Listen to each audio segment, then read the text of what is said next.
দ্বিতীয় বিশ্বযুদ্ধ মানব ইতিহাসের সম্ভবত সবচেয়ে ভয়াবহ এক অধ্যায়। আজ আমরা শুধু এর ঘটনাগুলোই দেখব না, বরং বোঝার চেষ্টা করব এর পেছনের সামরিক কৌশলগুলো, যা এক একটা দেশের ভাগ্য বদলে দিয়েছিল। আমরা কথা বলবো এর জন্য চুকাতে হওয়া অপরিসীম মানবিক মূল্য নিয়ে, আর দেখব কিভাবে সেই ধ্বংসস্তূপের উপর থেকেই আমাদের আজকের এই পৃথিবীটা গড়ে উঠল। এই যুদ্ধের ভয়াবহতাটা ঠিক কতটা ছিল তা বোঝার জন্য হয়তো এই একটা সংখ্যায় যথেষ্ট। ৫০ থেকে ৮০ মিলিয়ন মানুষ। হ্যাঁ, ঠিকই শুনছেন, সামরিক বেসামরিক মিলিয়ে এতগুলো মানুষের জীবন কেড়ে নিয়েছিল এই যুদ্ধ। এটা তো শুধু একটা সংখ্যা নয়, তাই না? এটা ইতিহাসের বুকে এক গভীর দগদগে ক্ষত। তো এই বিশাল মানবিক ক্ষতির ছবিটা মাথায় রেখেই চলুন আমাদের আজকের আলোচনা শুরু করা যাক। আমরা আমাদের আলোচনাটাকে মোট ৫টা ভাগে সাজিয়ে নিয়েছি। প্রথমে দেখব এই যুদ্ধের বীজটা আসলে কোথায় পোঁতা হয়েছিল। এরপর আমরা জানব অক্ষশক্তির সেই ভয়ঙ্কর কৌশল ব্লিটজক্রিগ নিয়ে। তারপর দেখব কিভাবে যুদ্ধটা বিশ্বজুড়ে ছড়িয়ে পড়ল আর এর মোড় ঘুরিয়ে দেওয়া মুহূর্তগুলো কি ছিল। এরপরে আমরা কথা বলবো এর ভয়াবহ মানবিক দিকটা নিয়ে। আর একদম শেষে দেখব কিভাবে এই যুদ্ধের অবসান হলো আর জন্ম নিল এক নতুন বিশ্ব। চলুন তাহলে প্রথম ভাগ দিয়েই শুরু করা যাক। দেখুন, দ্বিতীয় বিশ্বযুদ্ধের কারণটা বুঝতে হলে আমাদের একটু পিছিয়ে যেতে হবে, একেবারে প্রথম বিশ্বযুদ্ধের শেষে। কারণ সেই যুদ্ধের অমীমাংসিত কিছু হিসেব আর তার সাথে বিশ্বজোড়া অর্থনৈতিক সংকট, এই দুটো মিলেই কিন্তু তৈরি করেছিল পরের মহাযুদ্ধের বিস্ফোরক পরিস্থিতিটা। এই সংঘাতের পথটা কিন্তু ধাপে ধাপে তৈরি হয়েছিল। একদিকে ভার্সাই চুক্তি, যার কঠোর শর্তগুলো জার্মানিতে অসম্ভব অসন্তোষ তৈরি করেছিল, তার উপর আবার মহামন্দার মতো অর্থনৈতিক বিপর্যয়, যা অ্যাডলফ হিটলারের মতো নেতাদের ক্ষমতায় আসার পথ একদম পরিষ্কার করে দেয়। আর অন্যদিকে এশিয়াতেও বসেছিল না কেউ। জাপান তার সাম্রাজ্য বাড়ানোর লোভে চীনে পুরো দমে আগ্রাসন শুরু করে দিল। বোঝাই যাচ্ছিল পৃথিবী ধীরে ধীরে আরেকটা ভয়ঙ্কর যুদ্ধের দিকেই এগিয়ে চলেছে।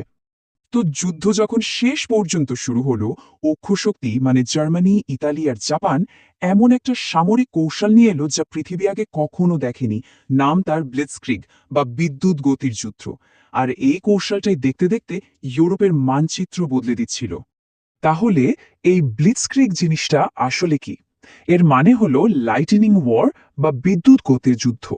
কৌশলটা শুনতে সহজ, কিন্তু এর ফল ছিল বিধ্বংসী।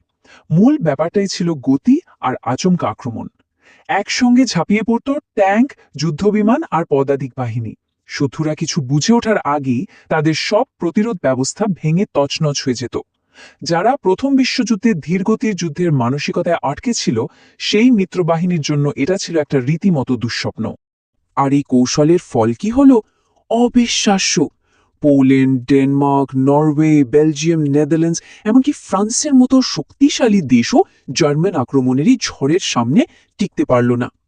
১ বছরেরও কম সময়ের মধ্যে ইউরোপের একটা বিশাল অংশ চলে গেল অক্ষশক্তির দখলে। আর মিত্রবাহিনী মানে ব্রিটেন আর ফ্রান্স, তারা তো পুরো হতবম্ব হয়ে গেল। ইউরোপ দখলের পর যুদ্ধটা কিন্তু সেখানেই থেমে থাকেনি, এটা ছড়িয়ে পড়ল সারা বিশ্বে। আর ঠিক তখনই যুদ্ধের গতিপথটা একটু একটু করে পাল্টাতে শুরু করল। এমন কয়েকটা ঘটনা ঘটল যা অক্ষশক্তির জয়ের সম্ভাবনাকে পুরোপুরি ঘুরিয়ে দিল। মূলত এই ৩টা মুহূর্ত যুদ্ধের মোড় ঘুরিয়ে দিয়েছিল। প্রথমটা হলো সোভিয়েত ইউনিয়ন আক্রমণ। এটা ছিল হিটলারের সবচেয়ে বড় ভুলগুলোর একটা, যার ফলে তাকে বিশাল এক নতুন যুদ্ধক্ষেত্রে জড়িয়ে পড়তে হলো। এরপর পার্ল হারবারের জাপানের আক্রমণ, যার ফলে মার্কিন যুক্তরাষ্ট্র সরাসরি যুদ্ধে নেমে পড়ল।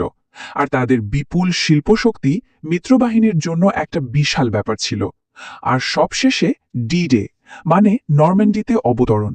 ওটাই ছিল পশ্চিম ইউরোপ থেকে নাজিদের তাড়ানোর চূড়ান্ত অভিযানের শুরু। ডি ডে অভিযানের বিশালতাটা একবার ভাবুন তো। নরম্যান্ডি সৈকতে একেবারে প্রথম দিকেই নেমেছিল প্রায় ১৫ লক্ষ মিত্র সেনা। এটা ছিল ইতিহাসের সবচেয়ে বড় উভচর আক্রমণ। নাৎসি অধিকৃত ইউরোপকে মুক্ত করার পথে এটা ছিল এক ঐতিহাসিক পদক্ষেপ। যুদ্ধের ময়দানের বাইরেও কিন্তু আরেকটা যুদ্ধ চলছিল, আর সেই যুদ্ধটা ছিল সাধারণ অনিরস্ত্র মানুষের বিরুদ্ধে। দ্বিতীয় বিশ্বযুদ্ধের সবচেয়ে মর্মান্তিক দিকটাই হল বেসামরিক নাগরিকদের উপর চালানো নৃশংসতা। এটা ছিল টোটাল ওয়ার বা সর্বাত্মক যুদ্ধের এক ভয়ঙ্কর চেহারা। এই পরিসংখ্যানটা দেখুন কি ভয়াবহ।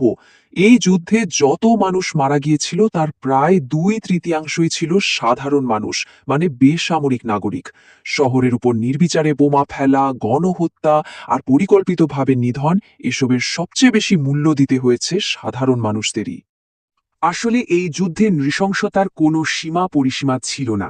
একদিকে হলো কস্ট, যেখানে নাৎসিরা পরিকল্পিতভাবে গণহত্যা চালায়, অন্যদিকে নানকিংয়ে জাপানি সেনাদের বর্বরতা। আবার মিত্রবাহিনীর কৌশলগত বোমা হামলায় জার্মানি আর জাপানের শহরগুলো ধ্বংসস্তূপে পরিণত হয়েছিল। আর সবশেষে হিরোশিমা আর নাগাসাকিতে পারমাণবিক বোমার ব্যবহার, যা দেখিয়ে দেয় প্রযুক্তি কতটা ভয়ঙ্কর হতে পারে।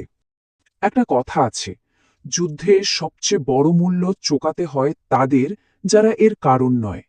কথাটা এই যুদ্ধের ক্ষেত্রে অক্ষরে অক্ষরে সত্যি। ইতিহাসের পাতায় হয়তো সেনাপতি আর রাষ্ট্রনেতাদের নাম লেখা থাকে, কিন্তু এর আসল বোঝাটা বয়ে বেড়াতে হয় সেই সাধারণ মানুষদের, যারা শুধু একটু শান্তিতে বাঁচতে চেয়েছিল। চলুন এবার তাহলে আমাদের আলোচনার শেষ পর্যায়ে যাই। দেখি কিভাবে এই বিধ্বংসী যুদ্ধের শেষ হলো, আর এর ছাই থেকে কিভাবে একটা সম্পূর্ণ নতুন বিশ্ব ব্যবস্থা জন্ম নিল। মিত্রশক্তির জয়টা এসেছিল দুই দিক থেকে। ইউরোপে সোভিয়েত বাহিনী পূর্ব দিক থেকে, আর মার্কিন ও ব্রিটিশ বাহিনী পশ্চিম দিক থেকে এসে জার্মানিকে ঘিরে ফেলে। শেষ পর্যন্ত ১৯৪৫ সালের মে মাসে তারা আত্মসমর্পণ করতে বাধ্য হয়। কিন্তু প্রশান্ত মহাসাগরে যুদ্ধ তখনও চলছিল। অবশেষে হিরোশিমা আর নাগাসাকিতে পারমাণবিক বোমা ফেলার পর জাপানও আত্মসমর্পণ করে, আর দ্বিতীয় বিশ্বযুদ্ধের চূড়ান্ত অবসান ঘটে। যুদ্ধের শেষে ইউরোপের মানচিত্রটা কিন্তু পুরোপুরি পাল্টে গিয়েছিল। পুরনো সাম্রাজ্যগুলো ভেঙে পড়ল, জার্মানিকে ভাগ করে দেওয়া হলো, আর মহাদেশের মাঝখান দিয়ে একটা অদৃশ্য দেয়াল উঠে গেল, যা আয়রন কার্টেন বা লৌহ জবনিকা নামে পরিচিত হলো। এই দেয়ালটাই পূর্ব আর পশ্চিমকে একে অপরের থেকে আলাদা করে দিল। এই যুদ্ধের পর দুটো বড় ঘটনা ঘটল।